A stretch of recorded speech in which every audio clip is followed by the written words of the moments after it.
give you taste of my love fact. I've been standing there for you. Girl, you saw all the work that I got. I could be holding back from you.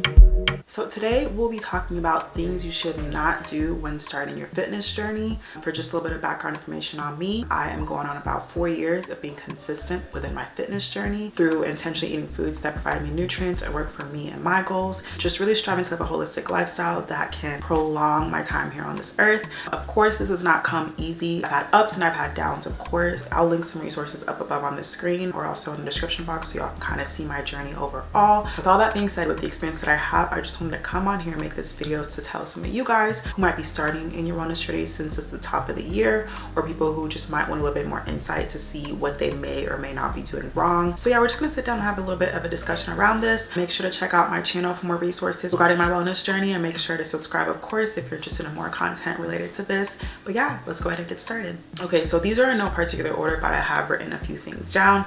And the first thing I want to say is to not set unrealistic goals for yourself. Now, anything is possible in this life, right? But I think that we also know ourselves as human beings, and we also know what we are and aren't capable of, right? And so setting a goal like, I want to lose 30 pounds in 1 month. You have to think to yourself if that sounds reasonable. Let's be honest with ourselves. Like, let's be for real. You know what I mean? Obviously, it is possible to lose 30 pounds in 1 month. It will take a lot of intense dieting and exercising.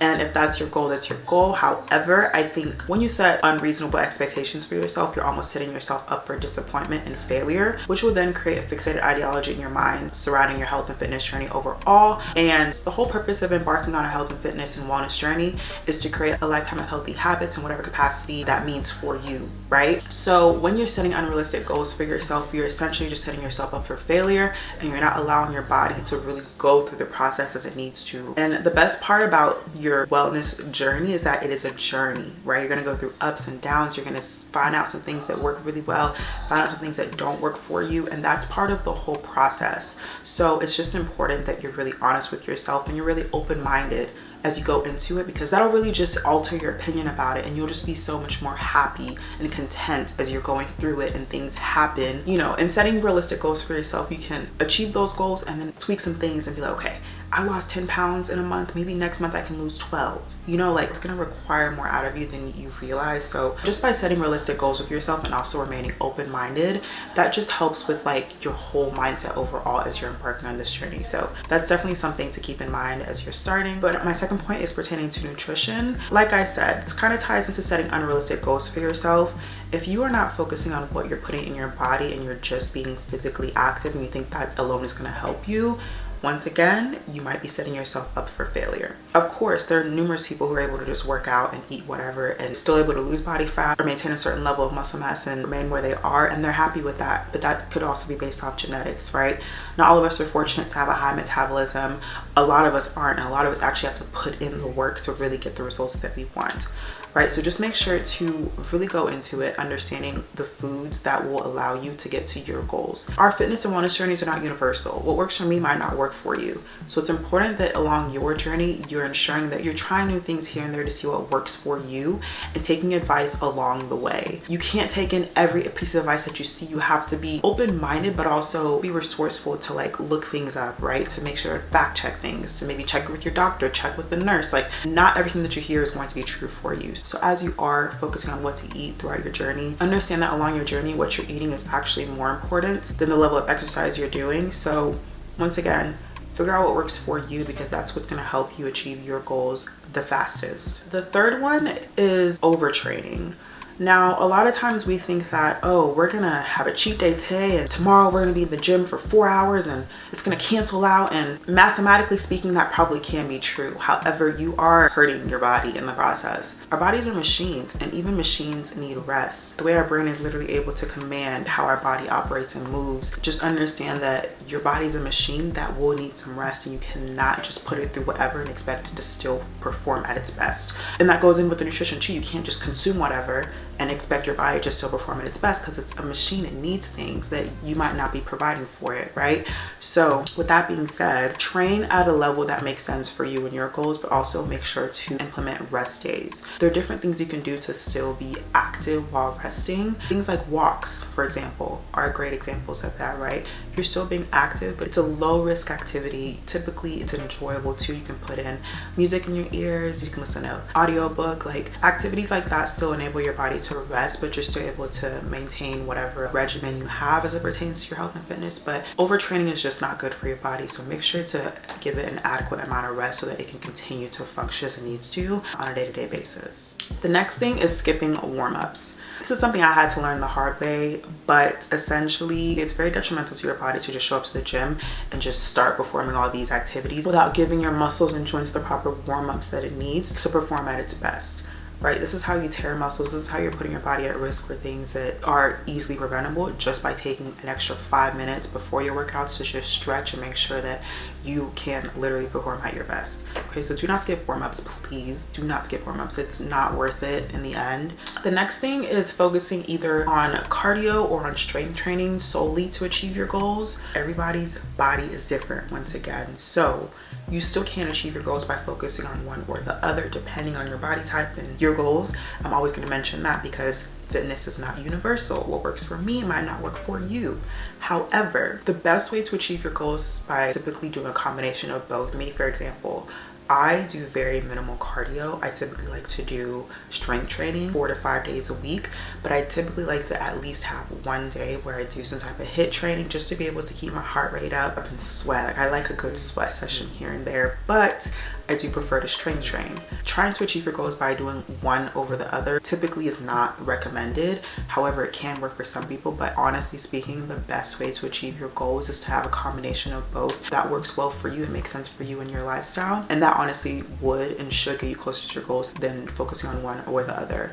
A lot of people do strength train and then they do Pilates. Like, I've heard a lot of people do that, and that's something that I might want to implement this year. Some people strength train and they do boxing. Some people strength train and they also include running as cardio. So there's so many different combinations that you can choose that works for you, but I highly recommend that you find that combination in your routine versus sticking to only strength training or only doing cardio. The next point is so important because a lot of us fail to track our progress. So we don't know where we started and we don't know how that reflects on where we are presently. And we can't really be proud of ourselves for the work that we put in to get to where we are. I'm talking to me when I say this because I actually hate taking progress pictures. I'm the type of person who I'll take pictures when I'm out, just, you know, if I'm doing something, I'll take pictures here and there. And I do like styling content, so I'll take pictures and outfits and things like that. And then one day randomly, I'll just look back at those pictures and look back at where I am now and be like, oh, I think there was some change that happened, you know? But versus if you're being intentional with your journey, it's so important that you track these results because you deserve to see the transformation that occurred. You might have eaten something at a certain period of time and realized over time that it was causing you to be bloated, right? But if you are able to take pictures and track what you're eating and track what you look like, then you're able to kind of get to the root of that at a quicker rate than if you're just kind of free flowing through your journey. I think it just has to be a very intentional approach, and tracking your results is a great way to do that. I wouldn't do it more than once a week, however, to each their own. But it's important to not obsess over the goals and obsess over where you are. However, tracking your results here and there once a week or maybe at least twice a month is really going to be beneficial to you in your journey overall. So as uncomfortable as it might be, get up in there in your gym clothes, take a picture before a workout or after a workout, and just track your progress so you can just really give yourself the flowers that you deserve, because this journey is not easy, but it's always going to be worth it every time. The next mistake that people often make on their health and fitness journeys regard ignoring your mental health during the process of it. There are going to be days where you do not want to go to the gym. You do not want to get up. You don't want to eat a rice cake with tuna on it. You just want to exist.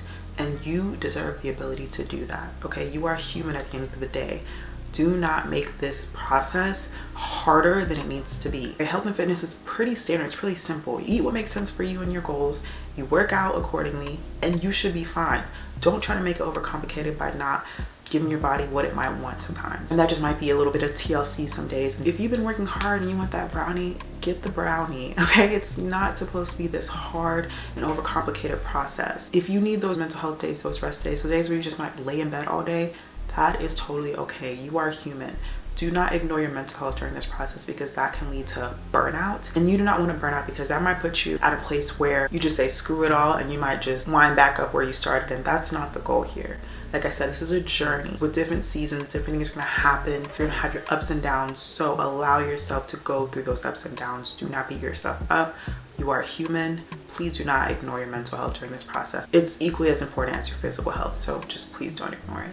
And the last mistake, but something that's actually very important, is oftentimes people ignore to actually check their form when they're doing these workouts and they're in the gym, especially when they're trying something new.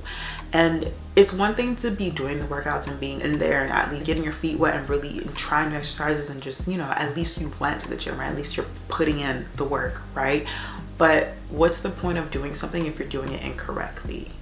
You know, not only can it lead to injuries, but you're just not getting the most out of the exercise that you're doing. If you don't have a gym buddy who can actually correct you, if you don't have a trainer, what I do sometimes is I just pop up my camera, I just kind of record myself and then take that home and then critique myself and see what I can do better. Because at the end of the day, we're all learning. This is all new to so many of us. People who have even been doing this for years, they all started off just like you. They all started off just like some of the people out there who didn't know what they were doing initially. So do not beat yourself up about trying something new. Be open to trying new exercises, especially if they're going to allow you to achieve your goals.